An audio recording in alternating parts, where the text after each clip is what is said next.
Welcome to the Wine Zone. I'm Konrad Ejbich and this is Pro&Kon.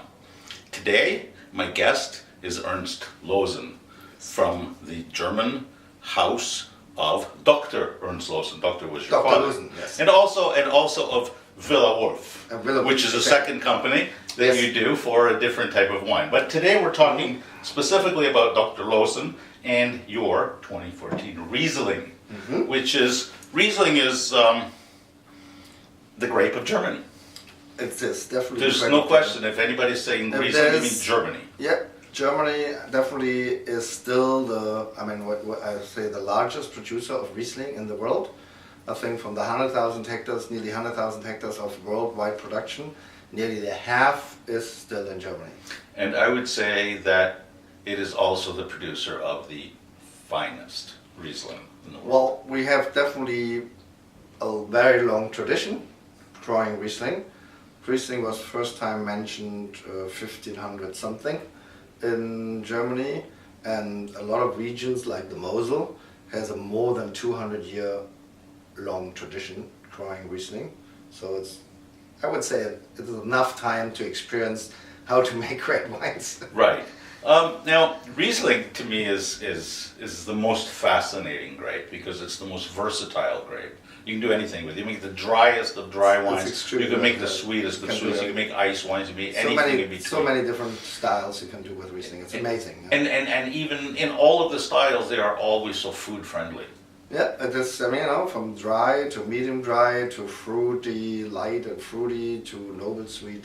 You have all the nuances of winemaking in here, it is, I think, how many grape varieties you know and you can use through a whole kind of dinner of 10 courses where you can use only one grape variety and you find for each course you find a Riesling which would work. Yes.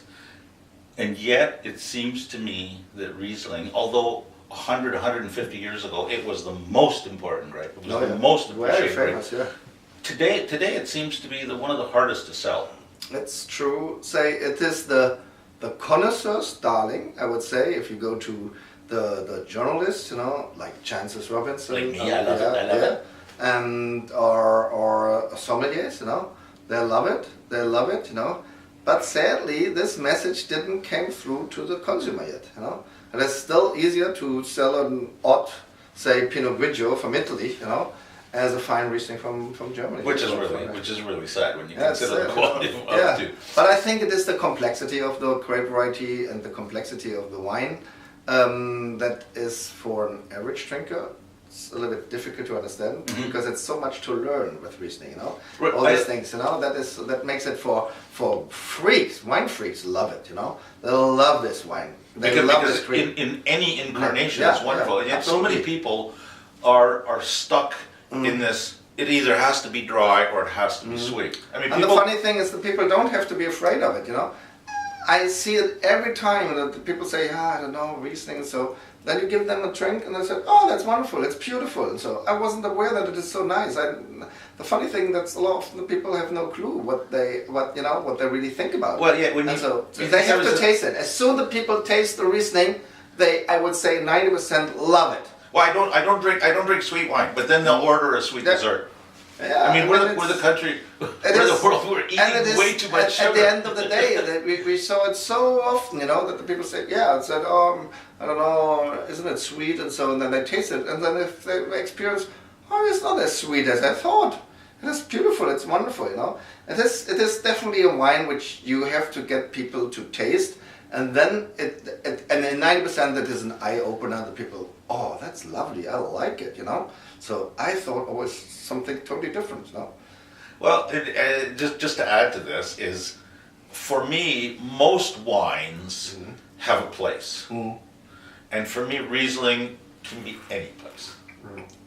Right? Yeah. I mean, I like Riesling for breakfast. Yeah. Late absolutely. at night for a sip after you're really tired. It's a great, like with my grandfather, he loved it as an welcome drink, as a reception wine, He always opened the note cabinet at 4 o'clock in the afternoon when English people offer you a cup of tea. He opened a bottle of Cabinet, at 4 o'clock in the afternoon and welcome his friends or people who come visit him. It's a beautiful wine, 7% alcohol, wonderful, refreshing, beautiful to drink, not much alcohol, you know, and so from that point of view, or you can drink it, you know, as a when it is a certain age or so, you can drink it as an, you know, with the first course.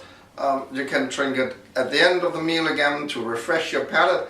As I said, there's so many opportunities with it. You can drink it with lunch, dinner, whatever. A great luncheon wine because it's low in alcohol. You can drink It is. I was just looking at it, and this one's 8.5%. Yeah, great luncheon wine. This is the especially if you're DRL, the Dr. for L. Dr. L. It's called Dr. L. Dr. L. Loosen Brothers. Yeah, Dr. L. Riesling from our company. It's the shortening of Dr. Loosen. Yeah. Dr. L is a shortening DR, of Dr. yeah, Loosen. DRL. It's a front, you know, Dr. L, Dr. Loosen, you know. Now this one is $12.95. Yeah. Here in Ontario, I should point out sure. that you're from Germany, the wines are from Germany, but we're here in Ontario. Sure. And this wine is $12.95, and I am absolutely I'm blown away. It is at the quality 100% Riesling, yeah. 100% from the traditional slope, the steep slopes of the Mosel. 100% It's Riesling. 100% Mosel. Yeah, 100% Mosel, 100% Riesling, 100% from the traditional slope, and 100% from the traditional soil, the slate soil. And one final thing, 100% delightful. Yeah, very good. So, yeah. So, cheers. Have a glass. Yeah. If you have an opportunity, try it's a dry Riesling. Yeah, it's a dryish. It's dryish. I mean, it doesn't say dry on it, except It's that they left off the Y. Right? But dry is a relative thing. Dry is... it's a taste. It's a taste, you know. It has basically nothing to do with residual sweetness. Dry is a taste, you know. I mean, a dry taste is dependent on acidity, you know. I mean, you can have a totally dry fermented wine, which can taste sweet. Because it has high alcohol, a lot of glycerine, it can taste sweet. And then you have wine with some residual sweetness, high acidity level, it tastes drier, you know, than this totally dry fermented wine, which has high alcohol, lots of glycerine. So it's more the palate, you know, which gives you the impression of it is dry or sweet, you know. Right. But it is not necessarily always the residual sweetness in the wine. No, and I want to point that out for some of the viewers, is that often when you'll smell a wine and it smells sweet, but that's the aroma, that's not aromatics. The sugar, that's not actual physical sugar. No, it's the aromatics, you know, the aromatics. Yeah, well, Riesling is a beautiful, I mean, you know, the problem, it's a wonderful social wine, you know. So, you know, it is easy to bring it with friends, you know, you get an invitation for a barbecue, you know, bring a bottle of wine, you can immediately open it and drink it, you know. It's a fantastic social wine because it is light, refreshing, it's so nice aromatics, you know, it is lively, it's low in alcohol, you can drink, especially as an aperitif, you can drink a second bottle of wine. Without that people are already going drunk to the table. That's the point, 8.5%, don't go with a bottle at a party. Don't go with a bottle, but go with two. Thanks for coming in. Thank you. It's so nice to see you again. Cheers. Thank you. Dr. Ernst Loosen, sorry, not Dr. Loosen, company, Ernst Loosen is the man who makes the wine. Thank you very much for coming. Welcome to Canada, and I hope to see you again soon. Thanks. Bye.